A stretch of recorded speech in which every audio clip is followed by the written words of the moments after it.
Well, instructions yet to come. Just a bit of music to start with. Oh, hopefully non-copyright, but you never really know. They get you anyway. So just stare at the character for a little bit.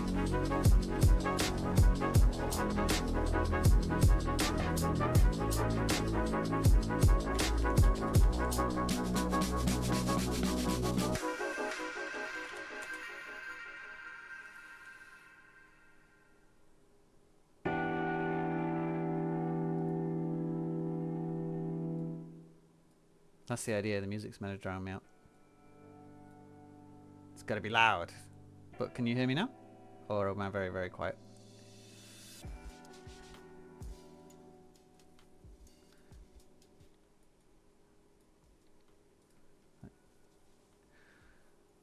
I'm kind of quiet. I'm always kind of quiet though, aren't I? Let's see, let's have a mess.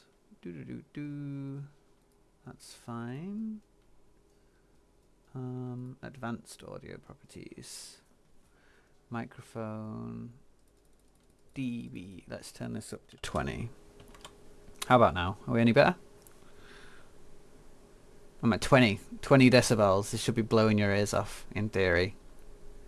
Yeah, I doubled it. Double it! Double it again! I usually start these things off and say they're like, this is going to be really boring, but I actually find this interesting, the kind of thought process behind a deployment seed in particular, because it's a lot more of a gamble than seeding your regular markets that are not really going to move. So yeah, we'll see how it goes. This one isn't super structured, so it might kind of go this way and that way.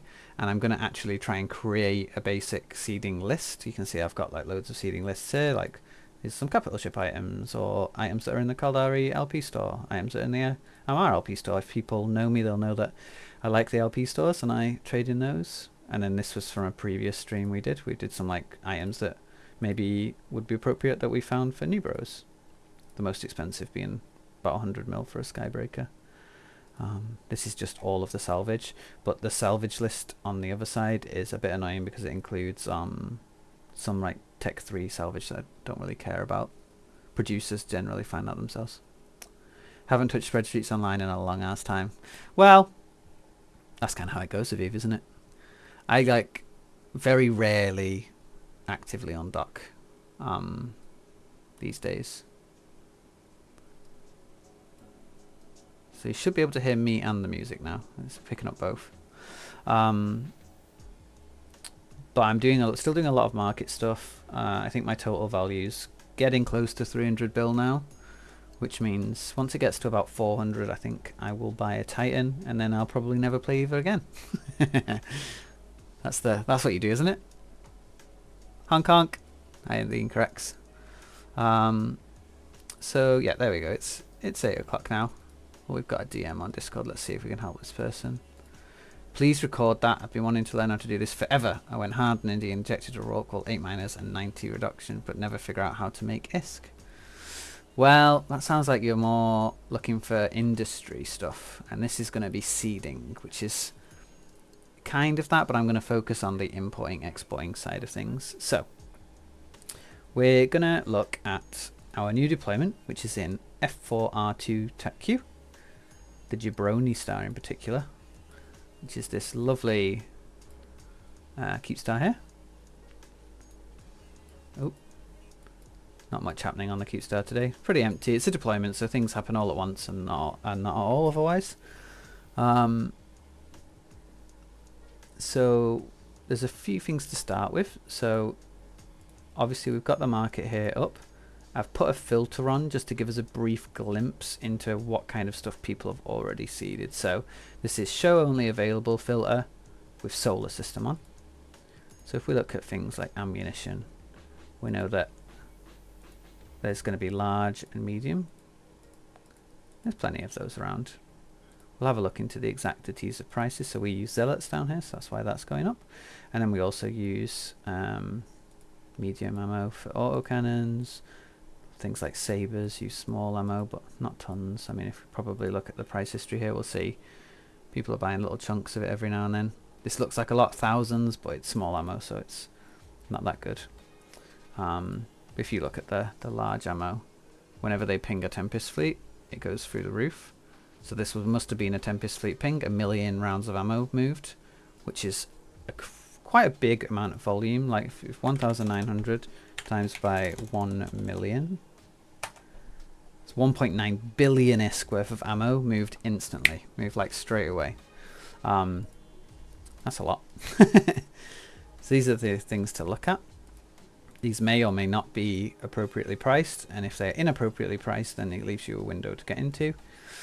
So the big problem you have, first of all, on a deployment is, what do you sell? You can't, some things are obvious, like you're not going to seed market, you're not going to seed industry ships here particularly, things like mining barges, because it's not a safe area. People aren't going to be going out and mining, only in very rare cases, and they'll probably sort themselves out. They'll be quite organized people who are doing weird things. So you're aiming at, what do people use on a deployment all the time? Now, this deployment for Horde General is quite a light deployment. It's kind of like, we'll ping a fleet once or twice a day. People will shuttle down, or they'll clone over, and they'll do one fleet. There are people here all the time. Some of our SIGs are down here, smaller groups, but it's nowhere near the scale of a full home station market. The amount of items move in is not going to be that great. So let's look at a common. Oh, there aren't even that many frigates on. I mean, the Venture is used quite a bit for Sinos, and you can see that, you know, 7, 5, 7. So Ventures do move. Let's try and find a better example. There's not much in the way of hulls on the market at all, by the looks of things. All the shuttles are here. This gives you a really good read on how many players actually are using the market, is the shuttle market. So maybe 20 a day. So there's maybe 20 players a day buying a shuttle, which there's players here. It's, you know, there was 100 a day there. People are here. People are doing stuff, just not to the scale. So that's the first thing, is you can use this little tool to show you what is actually on the market. The next thing is, you've got to figure out what you actually might want to put on the market. So we're going to do a bit of a combination here. So we've got pennies, and we've got pennies, the seeding list. So this is, you have to log in with your Horde character on the API, and then you can look, and we were just looking there at the Horde PvP Doctrine ships, SIG ships, and then also we need to reference the forum. So the forum, this is public to all of Horde, so there's no OPSEC here, but this is F4R2, so this is where we are, and we're just looking for things that are staged there. So we've got big things, Tempests, and rocks. And then medium things, which would be cyclones for F4R. And then the cruisers are mostly in F4R. Vagabond, Stormbringer, Zealots. And then you've got just general support, Newbeen. Interceptors and tackle is interesting for this kind of thing. We don't really use this Onyx Doctrine anymore. We don't massively use these doctrines, and especially on deployments, we haven't seen these being used. We do use Harpies at home. We do use Retributions at home. We do use the long range ones and the Combat Scepters. So we can look through this. If you want, you can go into the exact details. So Zealot is called all the time in F4R. Probably that means it's going to be well seeded, but you can see in there's plenty of different ships that we can look at. And we will be just double checking a few of those things. And then the other thing here is this is the MJ market. So this is not the F4R2 market. You can make your own market list on pennies, and maybe we'll run through that on a different day. So you could make yourselves an F4R2 market list, and then you don't need to do the back and forth checking things on Jita. And you can also kind of see what the cost of moving things are. We don't need to do that right now. And then the final website we want to use is that's not what I wanted to put in. This is when you can't even remember the website use. It's Dark Horse, not Black Horse. Dark Horse. So we want to go from Jita, and we want to go to the forward staging. There it is.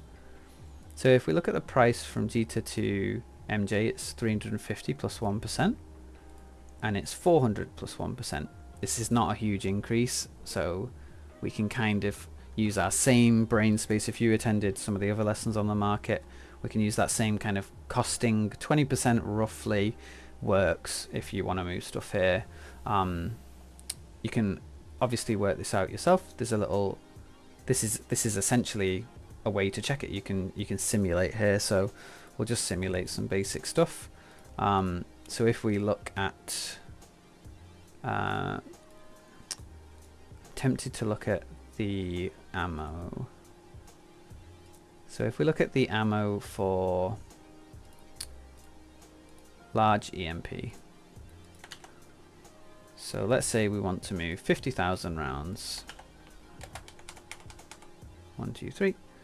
We'd do that, press appraise. The volume is 1,250. The collateral is 69,000, and the reward is 1 million. So this is how much we're going to pay, 1 million. And then we can just quickly look. Oh.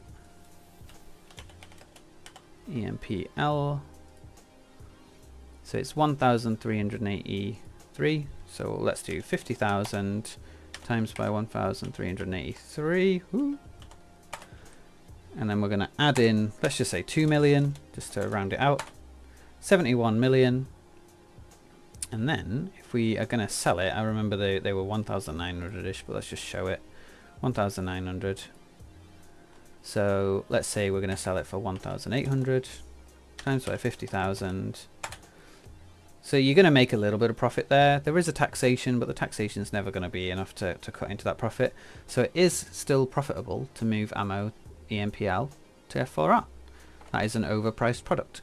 That's a very, very quick glance at how to do it. You can do this on a spreadsheet yourself if you like spreadsheets. Some people will really, really maths this out and do it perfectly.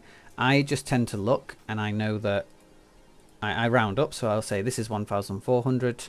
I know that 10% of that is 140, so it means 20% of that is like 300 ISK. So 300 ISK, add on to that, 1,400 would be 500, 600, 700. 1,700 would be a 20% profit, and that should land me in a profitable place. We actually put it as 1,800 there, which is fine as well. And as long as we can cover that million ISK transport and a little bit of tax, we're in the gold. So what we'll do is we'll, just for the sake of completeness, have I set it up on this one? Okay. What I'm going to do is I do this split screen. Hi, sorry for bothering you. I wanted to blah blah blah. You are getting banned. That's what we want. Let's just go on the... Sorry guys, gotta get my Twitch set up right so I can ban this dude from the channel. I think it's this button. Oh, there we go.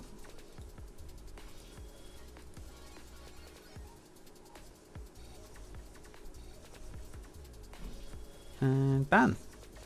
Thank you for your time, sir. So let's see.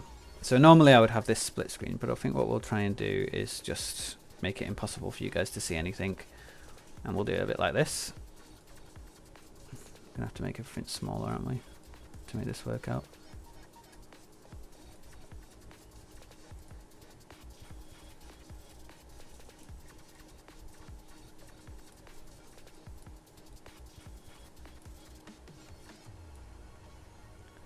So we're gonna add to Quickbar. We're just gonna do it in 1 on the Jita side.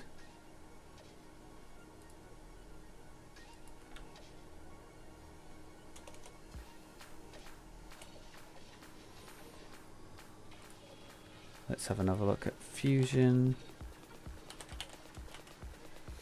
This is one of the more time consuming parts of seeding, is making these lists. So Fusion, not amazing. We're going to add it to the list anyway.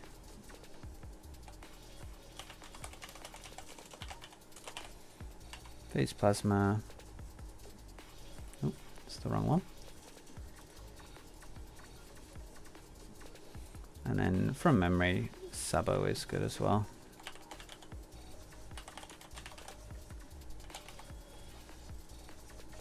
I might just turn the music down a little bit. It's getting on my nerves. I don't know about you guys.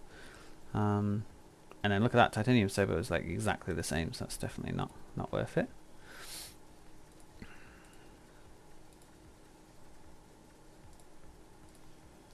So ammunition is a good one to look at.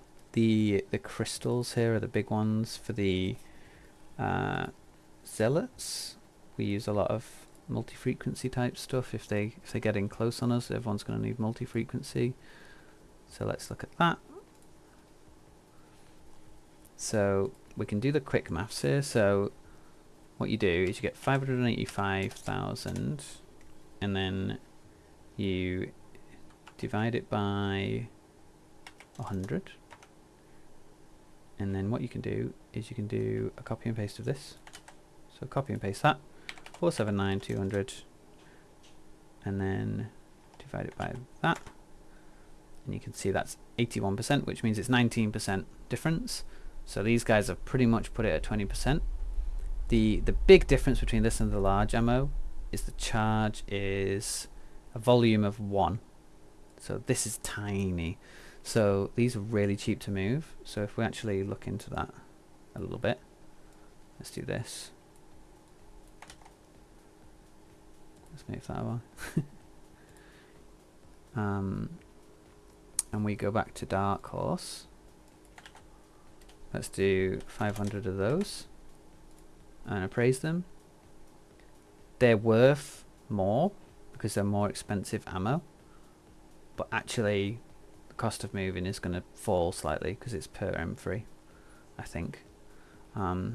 So this is a bigger amount, basically. Not bad though. Basically 1%, like a slightly above 1% for that one, which is really, really not a problem. 1% is fine. So we can add that to our market quick bar there. What else are people managing to sell here? So some of these are just not selling. So gamma, infrared. Is this because my thing is too small? That might be the case. Let's try and zoom out a bit. I think this has just got itself on like 1 day. There's just no movement. Yeah, that's why. There's no movement at all. Whoop. So we're not going to trade in items that have 0 movement. We've been in F4R for like 2 or 3 weeks now, and if people were buying the item, they would have bought it. So we're just not going to touch them. But radio, that moves a little bit. 409, there's loads on the market. Maybe way too many for us to compete in, but we'll add it to the market list anyway, just in case. Standard, very competitive pricing, so we'll leave that alone without even looking. And then people have just listed the others just to be nice, but they're not actually moving. So you can go through and you can look at all the ammo. Cap boosters, look at cap boosters. Cap boosters are really volatile here. Let's try and figure out if there's any money to be made in a cap booster. So you can see this is quite a big price difference. Just off the top of my head, this is more than 20% because, you know, 200,000 ISK more. So what we need to do is we need to work out whether a cap booster is a profitable thing to actually move via Dark Horse. So let's say 500 of those. So it's 23 million ISK. So 23. Oh my days, what's happening here? 20. Oh, I really don't know what's going on with the calculator there. 23, 3, 4, 500. Let's try one more time. 340, 500 divided by 500. It's 46,000 ISK to move one, which is not much. So if we add that on to 860,000 plus 46,000, those cap boosters, effectively buying them in Jita is costing us maybe 900,000 ISK, and then we can sell them for profit. Do they sell? Yeah, they sell. Quite a few each day as well. So cap boosters, typically cap boosters are always profitable. People get it in their head that they're very big and therefore will be not profitable to move, but jump raiders are big things. So we'll add that into the mix there. Cap booster 400s, loads of movement here on the cap booster 400s. This is a consumable used in a lot of the smaller doctrines, so you're going to see them churned through. The pricing here is competitive, very competitive, so you can probably make profit here and you can check it on Dark Horse yourself, but that's going to be quite a slim margin. And then 800s, the margin's a bit bigger on the 800s there, and again they're sold quite regularly, so these are things to look into. The reason we just looked at those is the M3's bigger on those than the ammo, so that's an interesting one. You do have to kind of check it on Dark Horse a little bit, figure it out, get a feel for it, see if it's going to work. So obviously you can go through and look through all of that yourself. Rigs are a tricky one with deployments. So in theory, rigs should sell. However, you often on a deployment will buy a seeded ship, which is a ship that's on the contract market. So if we look here, finance contracts, contract search, and we'll clear the Harpy bit, we'll go current station, we'll go my alliance, and we'll just search. And you can see there's loads of stuff. So someone's selling the MBI tackles really on the low end, and then if we do this the other way around, oh, the biggest thing people are selling is a Deacon. Oh, this is because it's page 1. So if we go to page, it's because I've got the price in the wrong way around. Let's do this. Go to page 1.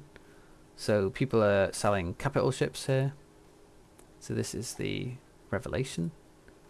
And then Belgorns, one of the very shiny ships that helps out with our bigger fleets. And then you've got the TFIs. So if we type in Tempest F, and then we go price lowest. So the cheapest TFI here is 750 mil. What you can do is you can grab all of it, copy it. You don't need Janus, you can just do this. Yep. Clear, paste it here, appraise.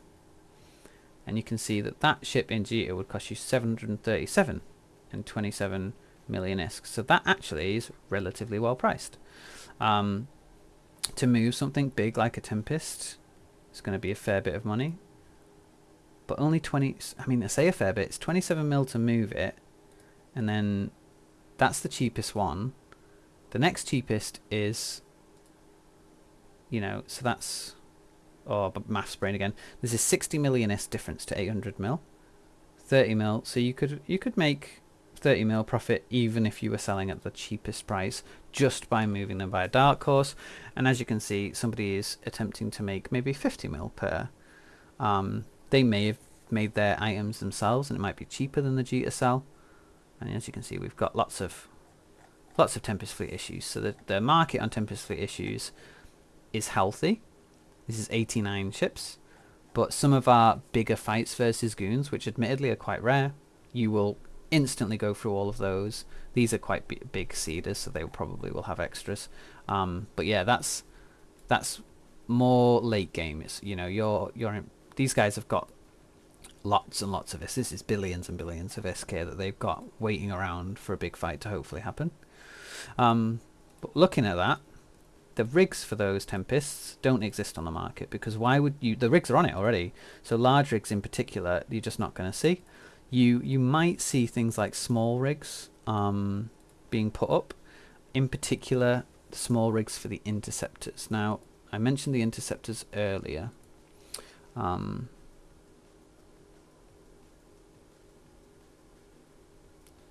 So you don't really estimate how saturated a market is. Is there enough supply already? You're just going to get undercut and constantly never sell. That's essentially not how markets work, but yeah. So basically, in a very basic way, that is how markets work. If there's too much on the market, you won't sell it. But if you put stuff up for a reasonable price, people will undercut you, but then that will get bought out, and people will move through it. So this is the difficult bit to do with a forward deployment. So when we look at the frequency crystals, I mentioned that the market was competitive here, and I wouldn't do it myself. So multi-frequency is heavily used. We're seeing little chunks of them go 50, 20, and heavily used in comparison to how many there are. So there's maybe 250 here, and then it's, you know, every week we're probably seeing maybe 60 move. So this is somebody who's chilling, but look at the timescale. He's left that for a good 2 weeks without changing his price. He's happy. If you were to come in here as a new bro with like 50 units, as this person has done most likely, then he's not competing. So there's a few things at play there. How much effort is it for me to constantly check and undercut you with big orders if you're in small orders? If you come in with a big order, you need to understand that you are either leaving that order alone and waiting, and you are essentially making an upper bracket. Like, this is the most expensive that multi-frequency will be in this market, because no one historically has bought 200 units. So this guy is holding the market at this price, or it's going below. I often do this. I often will sit my price here, and this is when you are looking at the fluctuation. So our cap booster is something we can sell.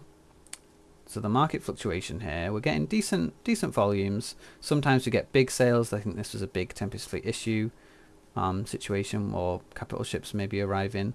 And you can see here that the prices ranged from about 1 million all the way up to 1.7 million. And at the moment they're in the middle of that. They're like 1.2. And the swings though are crazy. So this market is running out of these boosters, and then people are restocking, then it's running out, people are restocking, then running out. So if you come in here and you sit a load of cap boosters at your profit margin, then they're most likely going to sell with base. And you can tell, looking at these two things, how many seeders are involved in the market of that item.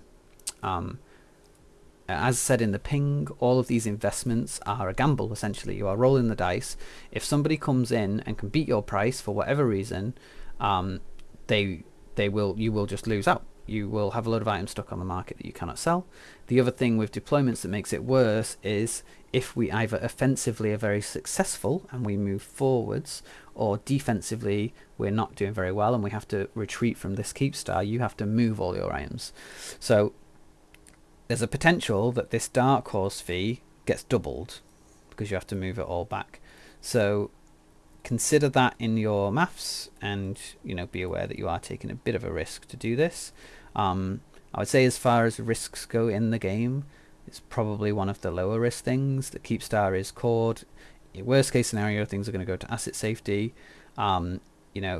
If you do take all your orders down and move it back, or move it back to a trade hub and just clear out, you will end up with, not a huge loss as long as you've managed to sell some stuff when they were here. you'll probably break even or make a little bit of profit regardless. The proof of that, why that's true, is lots of people seed these markets and make lots of money, and therefore why would they be doing it if they were losing money? They wouldn't be able to keep doing it, and they wouldn't be multi-billionaires being able to do multi-billionaire things. And if you are asking, oh, maybe, you know, I don't believe you that there's multi-billionaires, then you can literally just look, and there's so many items on the market that you have to be a multi-billionaire to do this. So that's kind of the logic behind that. So let's carry on looking at different things though. So rigs are very particular for a deployment about which rigs will be useful. You've got things like hyperspatials here. This is like the Nanogang guys. They probably seeded this themselves. Subsystems. For some reason, somebody's listed a single subsystem, and for some reason they are selling, which is just bizarre because you need more than one.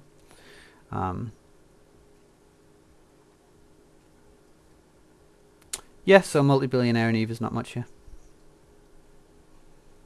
But this is a new bro, like introduction to market trading, guys. So that's who this is aimed at. If you are, you know, a multi-billionaire already, then you probably already know most of this stuff, which is fine. We're just doing the basics. So try to relax yourself if you can, if that is in your deck of cards. So moving on, in a deployment, you will have Tech 1 hulls. Yeah, selling Plex is pretty much most people's way, and that makes a lot of sense. I don't disagree with that. See, T1 hulls are tricky because T1 hulls are basically cheap and large, which means that your ISK per M3 you're paying through that hauling service is ridiculous. So we can show an example of it. So Osprey here. Let's clear this. Osprey, just the one. Costs 4 million ISK to move an Osprey, and we can just real basic do this. So if we go to industry, Osprey, view in industry, the game is telling us that roughly it costs 10 million ISK to make, and it's 16 mil.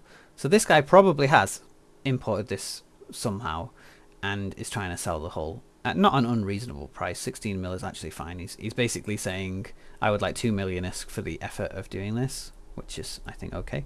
But you'll notice that there's absolutely no other hulls on the market here. The issue here is if you don't sell these hulls, then they have to go back, and that is a pain in the bum. The one thing you will see is shuttles. They're basically a necessity, and this is just people out of the kindness of their heart doing this. These 20,000 ISK ones are definitely someone out of the kindness of their heart. And the 100,000 ISK is more typical of a deployment. This is someone who's making a little bit of profit for their effort, but they're still probably sacrificing an industry slot, or maybe they're a PvP character who doesn't really use an industry slot. Yeah, Seeding Tower. So like when we were in that big war against Goons and we deployed like the whole alliance, then making these Tech 1 hulls and seeding them is profitable, and Dante is just saying that he did that, which is cool. But here, the only options for industry we've got, if we look at facilities, is literally the Keepstar here, and it doesn't have any bonuses at all. So yeah, so you're going to be making like an unbonus ship, and it just gets quite expensive. So let's just get this up again. View in industry, facilities. We'll choose this one.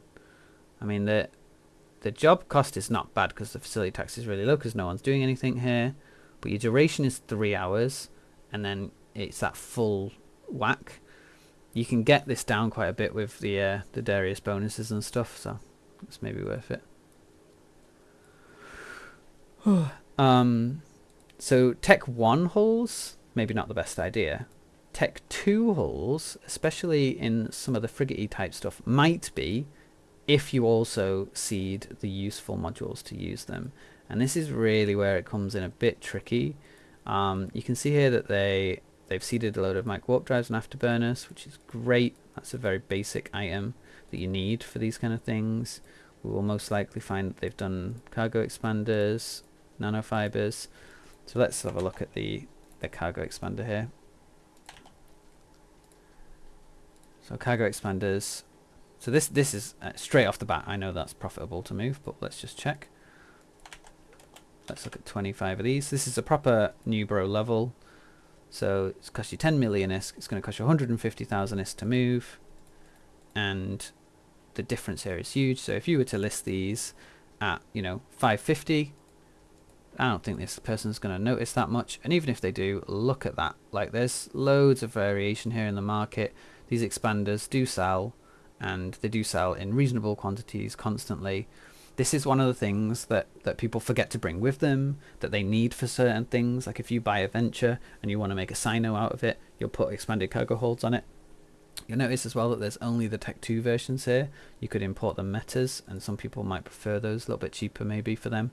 I think Nanos are going to be competitive. Let's see. Yeah, they're competitive because that's, 300, that's about 10% higher. So somebody is just selling them to be nice, I think. You've got all of the damage controls. The IFA actually is an interesting one. Yeah, so they're selling them at about 20%. These are small, just off the top of my head. So volume's 5, so these are probably going to be profitable. So what we could do is we could add those to our quick bar. We are going to go back to the quick bar at the end and just demonstrate exactly why we're adding things and how that's going to work. Potentially damage control, 10% of that's 50, so 600,000 is 20% straight off the bat. And then the normal damage control is 100% definitely profitable. And the movement on the market is decent, maybe like 10 a day. And the amount is, somebody's got a massive amount, but they're kind of just leaving it up here at this high price. So you might be able to sneak in here as a Nubro with 10 and get a sale off. So this is the kind of thing that if you're wanting to start out as a seeder and you've got maybe a few 100 million ISK, maybe like, I think I started with 800 million ISK, you could pick maybe 20 or 30 of these smaller items, import a risk-free amount, maybe 10 or 20 each, and then list them at a reasonable price, like 20% in an area where they're way over. And the big boys with the 398s won't bother to compete with you because it's just not worth it. It's not worth their time at all. Yep, so there's taxes here, so we can figure out the taxes pretty easy. So, let's just buy something and then sell it back. Let's have a look.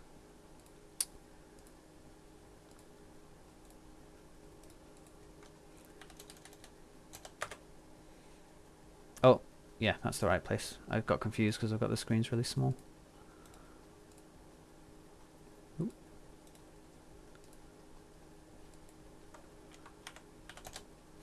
So the tax that's been put in is 3.6% here, which I believe matches up with the tax in MJ. Let me just check that. Just open up an MJ account. It is a fraternity Keepstar, I think. Or is it? That might just be nonsense. It might not be. No, it's a Horde Keepstar. So you're paying money back to Horde, which is cool. Let's check though. Always worth a double check. Doom.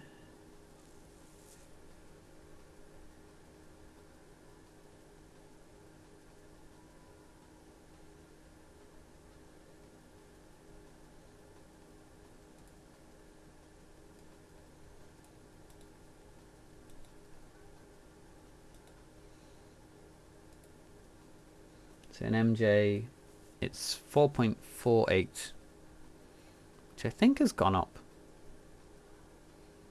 I don't think it used to be that much.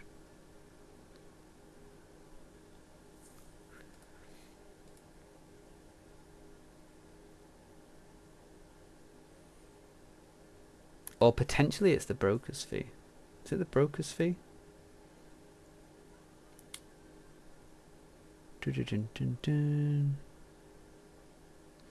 Trying to remember which one of these, the broker's fee or the sales tax, is the one that the owner sets. Yeah, the MJ team's not got accounting, so that's why. I think that they've set the tax to 0 here.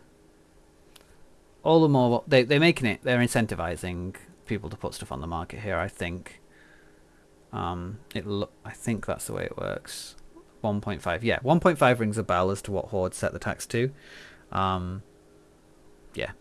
So they've set the tax on the Keepstar to 0%. So all the more reason to list stuff, and all the more amazing that stuff is like 40-50% over Jita, because that's just people making it. Oh look, there's an Azariel on the undock in MJ. You see the little croissant there. That's just people making a buck, isn't it? So anyway, let's put this back up, because we don't need that ammo. That's slightly too expensive. That's nearly a big whiff. So let's go back, and we've covered this in the other lessons, but we'll just talk about the quick bar. So I've made a little F4R seeding, and then in that I can make new folder, and I can say projectile, and we can put all of the public fleet there, and then we can make a new folder, and we can say laser, crystals maybe, just whatever works for you. Cap boosts, and then basic modules.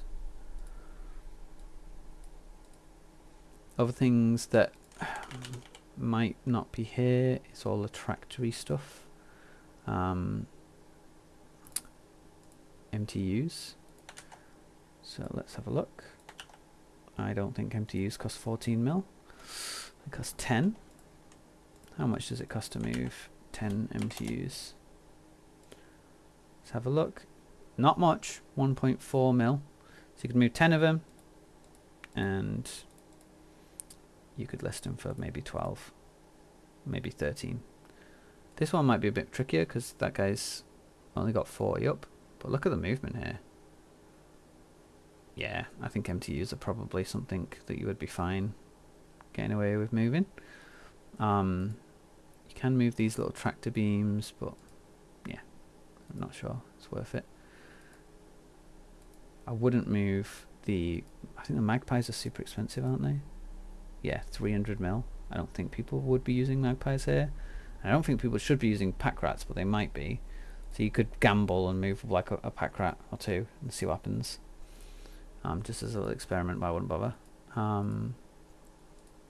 Tractors, depots is the other one. Just kind of useful stuff, like consumable stuff that people will be using is never a bad plan. There's loads of these on the market. Look at that. Let's see how much mobile depots cost. 1.8. We could look at the industry for it. Oh, make 1.6 to make with no bonuses at all. So you could potentially make them. If we copy the material information, how much does it take to move the materials? And this is when you start to, oh, let's just get rid of a few of these things that it doesn't like. Actually, I don't think this will work at all. Oh, it does. That's odd. Cheap, basically, is the answer of how much it costs to move all that, because it's really small. So you could move the items to make an MTU, and move some MTU, an MTU blueprint original. Mobile depot original, or a BPC, and you could make them. But you're looking at every two and a half hours, you're maybe making like 1 million ISK. So,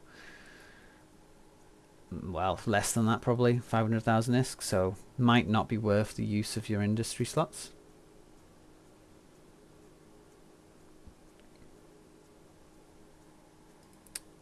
Yeah, as said in the chat, that's a really good point. So new players pay higher taxes because you need your accounting skills up. So that is a consideration if you're going to do market trading, is to have a toon who has the market skills in place, which you can achieve relatively quickly. It's not the most outrageous of trains. To get the top end of it gets a bit arduous, but it's you know, compared to some other stuff in the game, it's fine. And the benefit from doing it is literally constant. You will always be using the market all the way through the game, so you're always going to benefit from having that better. Let's see, what are people selling? Selling the basic implants. Are they selling them though? This is the question. Kind of. They're not selling the betas. They're not really selling those. Amulets are not really selling. Someone's gambled on amulets, I think. Not massively though. 3, that's probably fine. And then somebody's kind of, yeah. People are just being putting them up there just in case people desperately need them. Power grid's a good one. Looks like that's moving. So this here says to me that nobody listed any, and then somebody's just listed that big slot, and that kind of matches up with the timescales. So probably what's going on there.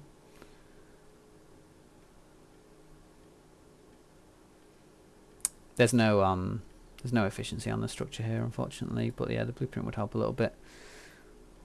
We're literally just looking at worst case scenarios, you know, and then people can min-max to their heart's desire. We're just doing basic concepts.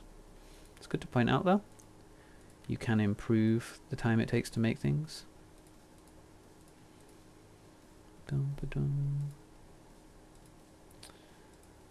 So let's go back and let's look at our doctrines again.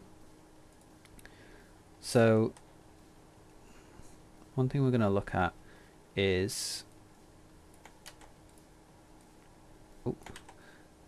so dictors are something that people do buy both on contracts and also on the market, weirdly enough. There's no heretics here.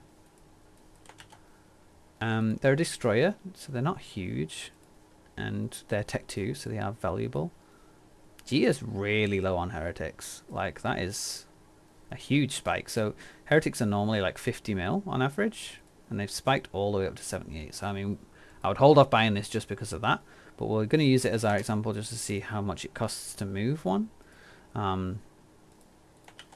So just one heretic, 2.7 million is to move. If it was 50, that'd be fine. So you could maybe move it for that and then sell it for like 65, and that should move.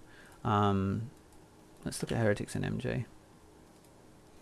So yeah, so they're 57 in MJ. So I don't know if you could even move them from MJ, but you can see in MJ, this is our main staging. We don't really do armor doctrines out of MJ, apart from the Prophecy Navy issues. And dictors are one of the exceptions to doctrines in that we often use dictors that are non-doctrine. So the Phoenix Navy, the Prophecy Navy issues are armor. We use them a lot, but we typically will use sabers and flycatchers with them. And the reason for that is that the saber and the flycatcher are just faster, and they work better for the kind of mobility, and we just want to get a bubble on someone fast rather than fitting the reps, because reps don't land on dictors. Dictors go pop, they are ammo. So that's what's going on there. Let's see, has anyone listed sabers ever? Let's see, price history. Yeah, so people have sold sabers, and they've sold them between, somebody was selling them at 44, someone sold one for 37, and then 67. And then let's look, I reckon sabers are going to be a bit cheaper in Jita. Nice 50. So I reckon moving sabers, definitely an option. We'll probably move a little stock of sabers, and they probably move. Oh, posture check. I'll try. We're very, very cramped up today. We've got 15 minutes left, so let's look at one of the bigger ones. So I've been harping on zealots should be seeded right in the contracts. People will randomly sell stuff like this, but I wouldn't. Like, unless you're going to list all of the items in the doctrine for the zealot on the market and then try and sell it that way. But it makes no sense. Like, it's almost better for the alliance if we don't do this and we just leave it as contracts, because then we can just get players buying bam the exact right fit and they're good to go. Like, it's just better. So yeah, so I'd avoid selling like the ship and their and the main guns and things like that. The little switch in and out modules like the nanofibers, the damage controls, the gyro stabilizers, all of the like things that you might swap. That kind of stuff is going to be useful and will sell. And then the kind of logisticsy type stuff. If you want to come down here and make ventures, that's probably something that will work. Let's look at the view in industry for a venture. So this is a non-researched blueprint, 400,000 ISK, and there's a guy selling them for 6 million ISK. Let's copy the material information into Dark Horse, and let's try and figure out how much it would cost us. So if you sold ventures for 1 million ISK, I think that would be very reasonable. It's 120,000 ISK to move, and then potentially it's maybe 400,000. So you're looking at about 500, 600,000 to make, and then you're going to make 400,000 ISK. So the question, can you export from MJ, is basically whether or not the guys will do it. So can we go from MJ to F4? We can. It's more expensive by 100 ISK per M3. So you'd have to have a real niche reasoning too. And some of the guys who make the doctrines, you know, they're making the Tempests and stuff, they might make them in a production in MJ because it's cheaper in nullsec, and then move them with this. That might make sense, especially with the Tech 2 stuff where you've got the reactions involved and stuff like that. That might make sense for them to use that kind of stuff. You can figure this all out. I'll bang a few of the links here in. Some of these things you will not be able to access unless you're inside Horde and can get in. So RIP if you can't. They're the 3 websites that we've been on. What I'll do as well is I'll post the feedback form just at the bottom of the ping. Actually, no, we're not going to do that. So probably just post it in the stream. We've got a pretty small stream, so you guys can fill out feedback if you so desire about the stream, things like that. It's not going to be, you know, like the perfect. It's just going to be a glimpse at how I think about it, how I think about seeding in forward deployments, trying to make you aware that it's a risky thing, but you know, you can move them back pretty easily, especially if you stick with low amounts of things to test it and then move your way up. And that's kind of how we all started at one point or another. This is what I want. Oop. So here's the feedback form. If you guys want to do any feedback, that'd be amazing. We do like a lot of feedback for our stuff. Basically, if you feel like it went well, feel like it went bad, feel like anything better could be done, if you want to see different stuff, different lessons in the future, then any feedback basically really nice for us to have. So yeah, so the topic is quite broad in that we can go into very detailed on each ship, each thing, and say, would we use this, would we not? You have to use your brain a little bit. If it's in the contracts ships that are up and it's not a switchable module or it's not a consumable, then it's probably not doing it unless you're doing it as a contract.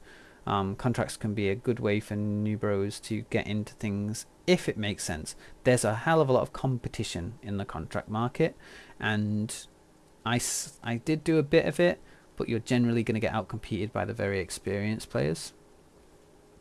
Yeah, of course there's going to be a stream bro fist of love. In the Discord we do have a seeding channel, so you have to join it. You have to join the industry channels. I'll just take a snip so you can kind of see. So this is what it looks like on the Discord: industry marketplace, industry, and seeding. And the seeding is just where we basically say what's missing from the market. In the industry channel is where we talk about concepts and stuff like that and what people are doing. There will be, for the big trusted Horde members, there are kind of coordination channels for the big projects, like when we go for a deployment and we want to have 300 Tempest Fleet issues there on day one, those guys are all talking to each other and are planning it. So Penny's Flying Circus will pull prices and stuff, and it does better than that. So you can do market seeding here. So this is somebody's list that they've set up for MJ already, and I'll show you how it works. This is covered in the other streams.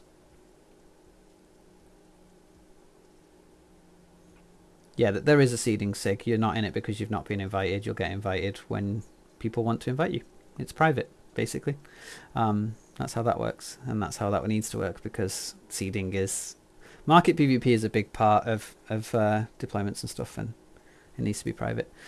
So Pennies is showing us MJ and Jita. So it's how much it costs in Jita. It does say it if you hover over Jita price plus the shipping approximately, 20% profit, and then how much it's overpriced now, how much is selling in 5 days, how much is selling in 30 days. We sell 265 Arazus every month, which just seems like tons, but I mean, Sino ships are one of those things that they die a lot, and also people like to have lots of spares, so that makes sense. MJ right now, Griffins are a little bit overpriced. It's pretty good. It generally is pretty good, unless we're in like a huge ongoing brawl, like we had goons kind of come and attack us for a few weeks straight. We started to run out of some of the doctrine ships. Whenever we introduce a new doctrine, like when we introduced the Feroxes, and the bottleneck for those was the blueprints, you know, we couldn't find loads of blueprints straight away. There will be a bit of a shortage. You can look at the price differences here and figure out whether it's worth it. What you can do on Pennies, if you go back to market seeding, you can see here that I've got my own lists and they do show up publicly, but if you want, you can add a list and then F4R. We'll keep it private, secrets. So the seed station is going to be Jita, and then I believe what we do, no, we do F4R for this. F4R is the seed station, and let's grab some of our item list. Oop. Let's see if this works. So we should be able to grab all of it.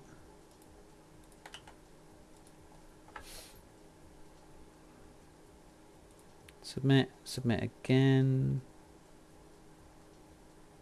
And then I think what we do is we go and view it. There you go. Like magic. You don't need to do a spreadsheet at all. You can just do it like that.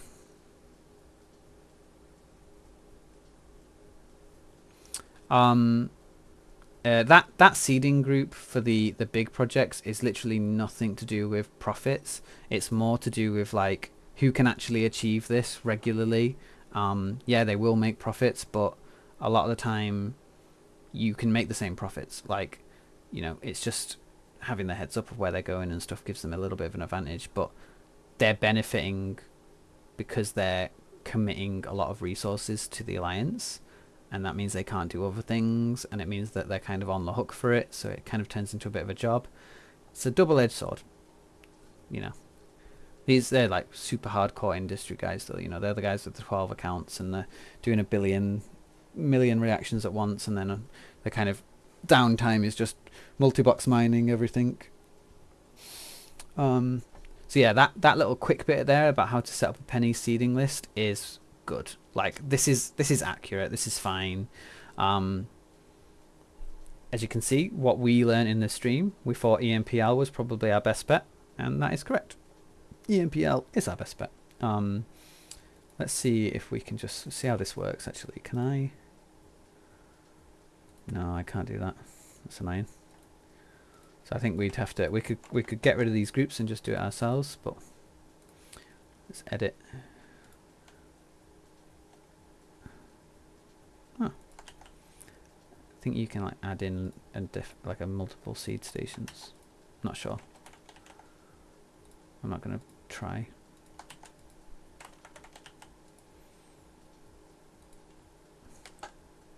Oh, you need to do it every time. Okay.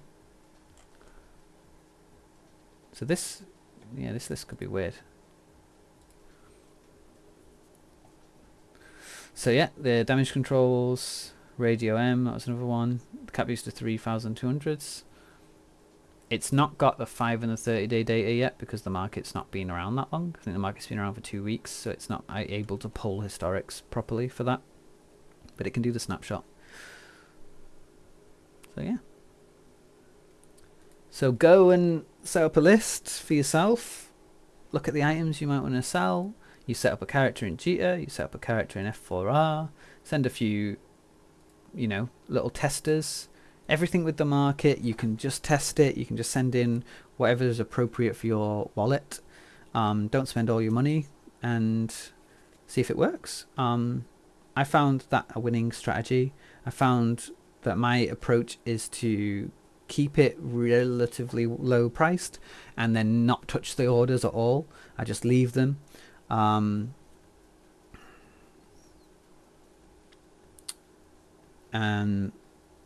then yeah, if I wanted to trade in like more high-end items, I might fiddle with them a little bit more, but sometimes you want to just leave them. I like just leaving them. Eventually stuff sells.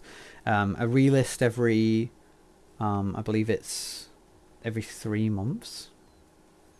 That might be wrong. Is it 30 days or 3 months? Yeah, it's 90 days, isn't it? So every 3 months a little relist is fine. Oh, I have no idea because I'm seeding MJ usually. I don't typically seed deployments, and I'm seeding like a lot of items in MJ. So let's have a look. Doo-doo.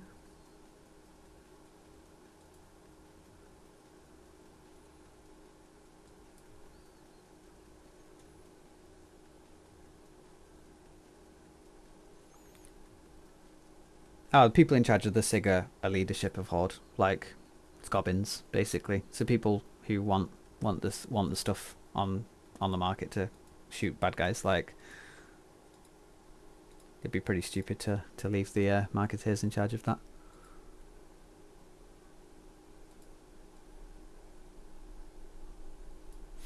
Yep, they probably are. So if we look here, we've got pretty much maxed out. We've got 36 out of 300 orders up. It's 52 billion ISK, and if you look, like, it's pretty much every day an order is selling out. I'm not massively keeping track, and then all I'll do is I'll just go down my lists and just compare. I just manually compare. You can do this with a spreadsheet and it's much more efficient, but I don't mind just manually clicking through it. I find it quite chill, like the physical process of checking it. This is my big one for MJ. And that's kind of built up. We kind of do this every stream, but it's built up to quite a big amount. So it's 102 billion ISK is selling in MJ a month, and then I'm 20% is like the top, but probably 10%, 15% is what we're making on most things. So maybe making about 10 billion ISK on this character a month. And then this is the buyer who buys stuff in Jita, and they're at 91. So that matches up. So, you know, there's a 10% difference there. That kind of makes rough sense. So probably we're making about 10%. The MJ market is, the taxes on the MJ market are not as crazy as the Jita taxes. The most profitable thing in the game is Plex, because it's the highest amount sold. So that the taxes on that are trillions, like 2, 3, 4 trillion a month, I think, from memory. But the cost of running like an alliance is also in the trillions, so it works out. The top of the tree is rich. They kind of put a lot of effort in, mostly, to at least set it up. You know, they might be more AFK now, but there's, you know, that's the way it works, really. It's capitalism, isn't it? I'm pretty jaded with all of this. There's taxes everywhere. SRP is non-existent, and doctrine ships are very expensive. So SRP is pretty much replaces your ships, which is better than any other group in the game. So that's just wrong, unfortunately. Doctrine ships are expensive, yeah, I'd agree with that, but you don't have to fly them. You can fly all of the support ships, which are inexpensive. The logistics ships are like, let's look at the. Is this PF still? Yeah. So like, if we look at contracts here, and we find scimitars. Fat fingering now because it's been on stream for too long. Scimitar. Let's go current region and let's go alliance.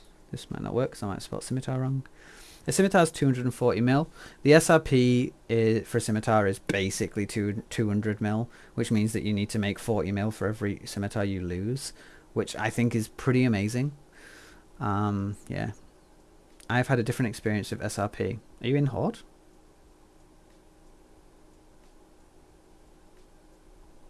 Yeah, I think you just maybe didn't get SRP'd either correctly, or you weren't in a Doctrine ship, or the ship you were in wasn't a massively SRP'd ship. So like a small thing, like a, well, I mean, a lot of the small ships get SRP'd really well.